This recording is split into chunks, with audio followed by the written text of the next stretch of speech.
Recent గా గుంటూరులో BCY party అధ్యక్షుడు బోడే రామచంద్ర యాదవ్ బీసీ సింహగర్జన అన్న భారీ బహిరంగ సభనైతే నిర్వహించడం జరిగింది. సో ఆ సభ ఎప్పుడైతే జరిగిందో దీనిపైన కొన్ని అనుచిత కామెంట్స్ అయితే కొంతమంది చేయడం జరిగింది. ఏంటి పేరుకే బీసీలకు సపోర్ట్ గా ఉన్నారు కానీ ఇది మొత్తం కూడా వైసీపీ కనుసన్నల్లో నడుస్తున్న పార్టీ ఇది అంటూ కూడా కొన్ని అనుచిత వ్యాఖ్యలు అయితే చేస్తున్నారు. దీనిపై మనకైతే ఒక క్లారిటీ ఇచ్చేందుకు మన ముందైతే ఇప్పుడు ఉన్నారు బీసీవై పార్టీ రైతు విభాగ అధ్యక్షులు అనగాని రాంప్రసాద్ గారు. సార్ చెప్పండి, ఇప్పుడు వస్తున్న కామెంట్స్ కి మీ సమాధానం ఏంటి సార్? నిజంగానే బీసీవై పార్టీ అధ్యక్షులు ఎవరైతే ఉన్నారో వైసీపీ కనుసన్నల్లో నడుస్తున్నారు అంటారా?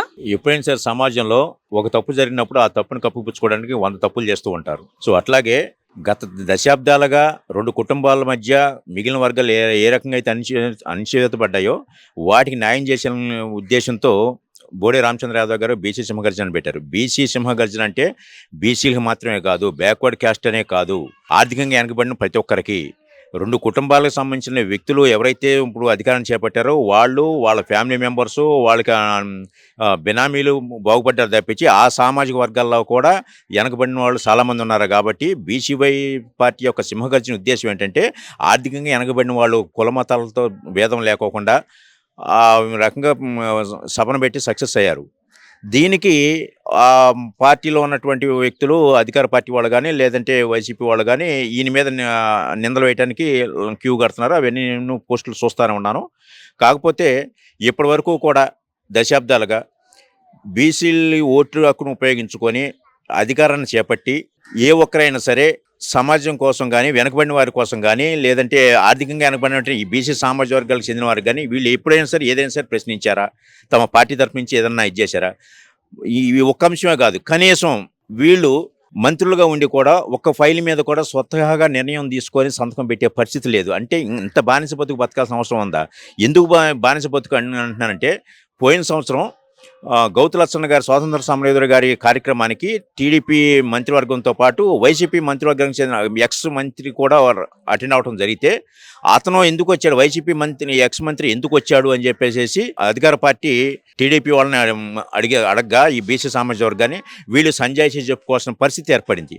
మరి వీళ్ళకి నిజంగా ఏమాత్రం పౌరుషం ఉన్నా కానీ అదేంటండి ఇది గౌతు లచ్చన్న గారు స్వాతంత్ర సమరయోధుడు మా బీసీలకు ఆదర్శం, పర్సనల్ ఫంక్షన్ మేము పెట్టుకుంటే కులాలకు వాళ్ళు ఎందుకు వచ్చారని చెప్పి అడగటం ఏంటని చెప్పేసి, మరి మీ సామాజిక వర్గాల్లో పార్టీలు వేరైనా కానీ మనమందరం ఒకటి అని చెప్పేసి అందరూ ఏకమైనప్పుడు అది తప్పు కానప్పుడు మేమందరం ఏకమైతే తప్పు ఏంటి అనే మాట్లాడిన దౌర్భాగ్య స్థితిలో ఈ బీసీ నాయకులు ఉన్నారు.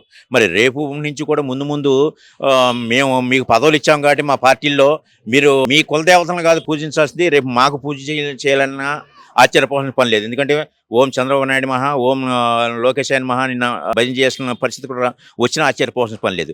వీళ్ళకి కావాల్సింది సమస్య పరిష్కారం కావాలి. అదే బీసీవై పార్టీ అయినా ఒక వైసీపీ పార్టీ అనో లేకపోతే ఎవరి ఇష్టం వచ్చినట్టు మాట్లాడుతుంది. ఈయన ప్రజా సమస్యల మీద గత ప్రభుత్వం వైసీపీలో ఉన్నప్పుడు మాట్లాడారు, ఇప్పుడు కూడా మాట్లాడారు. పార్టీలకు అతీతంగా, కులాలకు అతీతంగా, మతాలకు అతీతంగా అటు కారెడు భూముల రైతుల విషయంలో కావచ్చు, అర్జునుల విషయంలో కావచ్చు, మరి మత్స్యకారుల విషయంలో కావచ్చు, ఈవెన్ హిందూ ధర్మానికి అన్యాయం జరిగిందని చెప్పేసి టీడీపీ పార్టీ ఏదైతే తిరుపతి లడ్డు విషయాన్ని రద్దు చేసిందో ఆ విషయంలో కావచ్చు, అటు అన్ని రకాలుగా అన్ని కులాలను కలుపుకుంటూ ఆయన ప్రశ్నించడం ఇప్పుడున్న ప్రభుత్వానికి ప్రశ్నించే ధైర్యం ఎవరికి లేని పక్షంలో ఈయన రామచంద్ర యాదవ్ గారు డైరెక్ట్గా వచ్చి మాట్లాడటం జరుగుతుంది.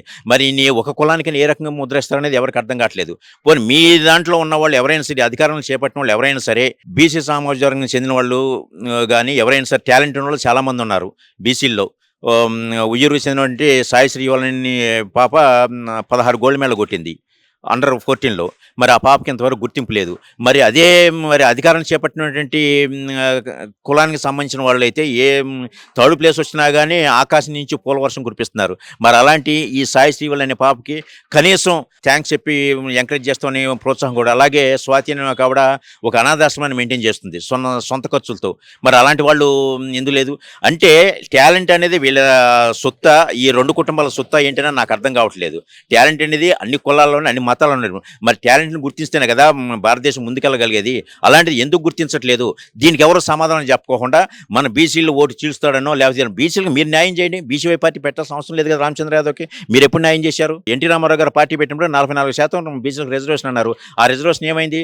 మన వైసీపీలో 24% వచ్చింది. మొన్న మళ్ళీ బీసీ సింహగర్జన అయిన తర్వాత 34% అని చెప్పి చంద్రబాబు నాయుడు గారు అంటున్నారు. అట్లాగే బీసీ రక్షణ చట్టం అని చెప్పేసి చంద్రబాబు నాయుడు గారు మొన్న ఎన్నికల ముందు మేనిఫెస్టోలో పెట్టారు. మరి ఇప్పుడు దాని గురించి మాట్లాడరే? అట్లా ఒకటి కాదు. అట్లాగే ఇప్పటి వరకు 1124 బీసీ హాస్టల్స్ ఉంటాయి. అన్నీ కూడా ప్రైవేట్ హాస్టల్స్ తప్పించి సొంతవి లేవు. ఒక భవనం కూడా లేదు. మరి అలాంటప్పుడు ప్రభుత్వ భవనాలు ఎందుకు కట్టించట్లేదు? వీళ్ళు మరి బీసీ నాయకులు ఎందుకు మాట్లాడతారు ఇప్పటి వరకు కూడా? ఈయన బీసీ అని చెప్పేసి ఇతర పార్టీలో ఉన్నటువంటి బీసీ నాయకుల చేత మరీ గుచ్చి ప్రశ్నలు వేపిస్తున్నారే. మరి వీళ్ళు ఎందుకు మాట్లాడతారు ఇప్పటి వరకు కూడా? ఇప్పుడు రామచంద్ర యాదవ్ గారు తిరుపతి లడ్డు విషయంలో సమస్య పరిష్కారం దిశగా ఆయన ఏమంటున్నారు? నేను 22 ఎకరాల భూమి ఇస్తాను, 1000 గోవులను ఇస్తాను, అవసరమైతే 1,00,000 గోవులను సమకూరుస్తాను అంటున్నారు. మరి వీళ్ళు బీసీ ఓట్లతో నాయకులయ్యి మంత్రి పదవులు అనిపించి 1000 కోట్లు పడగలెత్తిన వీళ్ళు ఏ రోజున కూడా మరి సమస్య పరిష్కారం దిశగా కానీ ఏ రోజున మాట్లాడుతున్నారా? వీళ్ళు బీసీ నాయకులు అని చెప్పుకున్న వాళ్ళు కనీసం రామచంద్రరావు గారు 22 ఎకరాలు ఇస్తాంటే కనీసం వీళ్ళు 22 సెంట్లు అయినా సరే బీసీ సామాజిక వర్గానికి ఒక కళ్యాణ మండపం కానీ, ఒక అనాథాశ్రమం కానీ, లేకపోతే బీసీ హాస్టల్ కానీ కట్టిన దాఖలాలు ఏమన్నాయా? ఇవేమీ చేయకోకుండా నిజాలు మాట్లాడేందుకు గాను రామచంద్ర యాదవ్ని ఈ రకంగా దాడి చేయడం ఎంతవరకు కరెక్ట్? అది చెప్పండి. జనాభా ప్రాతిపదిక మీద ఇప్పుడున్నటువంటి సామాజిక వర్గం ఎన్ని సీట్లు ఇచ్చింది? ఉద్యోగాలు ఏ రకంగా ఉన్నాయి? ఇప్పుడు 2 కుటుంబాల అధికారం చేపట్టిన తర్వాత వారి యొక్క ప్రభుత్వంలో పై పోస్టులు, టాప్ మోస్ట్ పోస్టులు ఎవరికి నుండి? అటు వైసీపీ పార్టీలో ఎవరున్నారు, ఇటు టీడీపీ పార్టీలో ఎవరున్నారు? నిజం చెప్పాలంటే మరి మిగిలిన బీసీ సామాజిక వర్గంలో అంత టాలెంట్ ఉన్న వాళ్ళు ఎవరు లేరా? మీ సామాజిక వర్గం కావాల్సిన వాళ్ళు మీరు ప్రోత్సహించుకొని మిగిలిన సామాజిక వర్గాన్ని ఆర్థికంగాను అన్ని రకాలుగా నష్టపోతున్నారు. ఈవెన్ నేను నిజంగా ఒక ఛాలెంజ్ చేస్తున్నాను. దేశంలో ఏ వింత జరిగినా కానీ, ఏ రీసెర్చ్ జరిగినా కానీ చంద్రబాబు నాయుడు గారు అది మన ప్రోత్సాహమే అని చెప్పేసి చెబుతున్నారు. మరి అలాంటిది మన కరోనా వ్యాక్సిన్ కూడా కనుగొన్నప్పుడు కూడా చంద్రబాబు నాయుడు గారు మన ప్రోత్సాహం వల్లనే ఇది చేశారు అని చెప్పి చాలా మాట్లాడారు. మాకు గర్వంగా ఉంది. మరి అంత టాలెంట్ ఉన్నటువంటి చంద్రబాబు నాయుడు గారు షుగర్కి ఎందుకు వ్యాక్సిన్ కనుగొనలేకపోయారు? షుగర్ ఉండటం వల్ల ఏంటంటే ఆటోమేటిక్గా హార్ట్ మీద ఎఫెక్ట్ పడుతుంది, కిడ్నీలు ఎఫెక్ట్ అవుతాయి, లివర్లు ఎఫెక్ట్ అవుతాయి.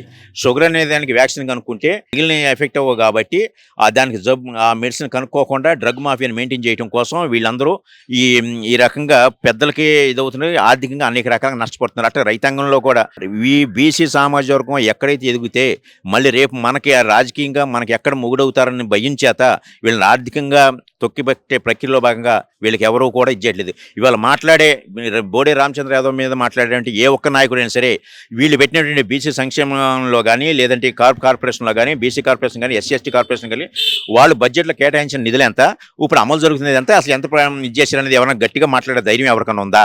ఇది మాట్లాడండి. అవే కదా రామచంద్ర యాదవ్ మాట్లాడేది. మీరు ఎందుకు మాట్లాడతలేదు? నిజాలు మాట్లాడితే రామచంద్ర యాదవ్ మీద దాడి చేస్తారా?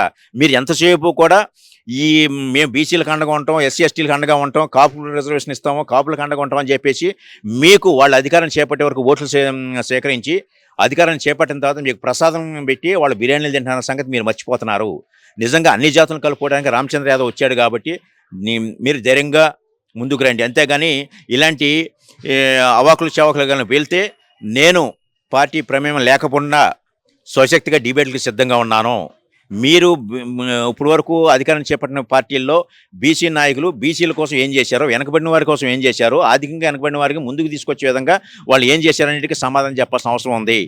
ఇక నుంచి ఎలాంటి తప్పుడు ఆరోపణలు చేయకుండా ఆలోచించే ముందు 1-2 సార్లు ఆలోచించే విధంగా మీరు మాట్లాడండి. నిజంగా ఇవాళ రైతులు కూడా ఎక్కువ శాతం 55% బీసీలు ఉన్నారు. ఇందులో ఆర్థికంగా నష్టపోయారు కాబట్టి అందరూ కూడా మరి వేరే కులాల్లో కావచ్చు అన్ని ఆర్థికంగా నష్టపోయిన అందరూ కూడా నేను బీసీగాని భావిస్తున్నాను.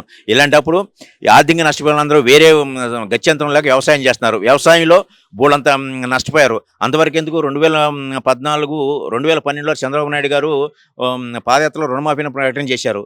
దానికి అప్పుడు ఈయన మనం ప్రకటన చేశారు కదా, అధికారం గ్యారంటీకి వస్తుందని ఆ సామాజిక వర్గం చెందిన వాళ్ళు అప్పటికప్పుడు రుణాలు ఎక్కువ పొందిన వాళ్ళు ఉన్నారు. మరి వాళ్ళు లాభపడ్డారు. కానీ నిజంగా వ్యవసాయం చేసే రైతులు చాలా నష్టపోయారు. 4-5 విడతలు ఇవ్వకుండా ప్రభుత్వం చెల్లించలేదు.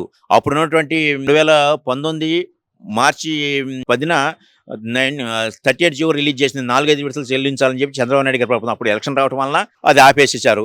మరి జగన్మోహన్ రెడ్డి గారి ప్రభుత్వం వచ్చిన తర్వాత జట్టి గురునాథర్ అనే వ్యక్తి హైకోర్టులో రిట్ పిటిషన్ వేశారు, పిల్ నెంబర్ 103/2019. మరి అప్పుడు హైకోర్టు 38 జీవోని ఎగ్జిక్యూట్ చేయమని చెప్పేసి ఆదేశాలు జారీ చేసింది.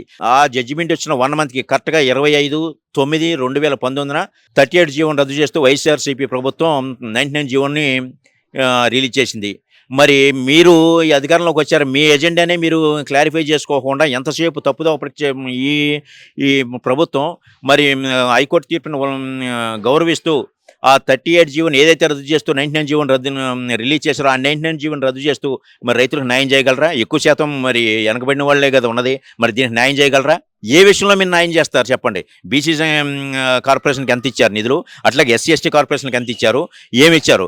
మీకు ఎక్కడ సమస్య ఉన్నా కానీ బోలో మండపం పరిగెత్తుకొచ్చేది ఒక్క రామచంద్ర యాదవ్ తప్పించి ఎవరు వస్తున్నారు? ఇలాంటి పరిస్థితుల్లో మీరు అధికార పార్టీ కింద తొత్తులుగా ఉండి మీకు వాస్తవాలని జీర్ణించుకోలేక వాళ్ళు ఉసుగొలిపితే మీ రామచంద్ర యాదవ్ మీద రావడం కరెక్ట్గా కాదు. ఇక్కడి నుంచి కనుక మీరు ఒళ్ళు జాగ్రత్త పెట్టుకొని మాట్లాడితే మంచిది. సో చూసారు కదా, ఇది ఇక్కడ విషయాలు. వీడియో జర్నలిస్ట్ సాయితో నందిని, విజయవాడ నుంచి.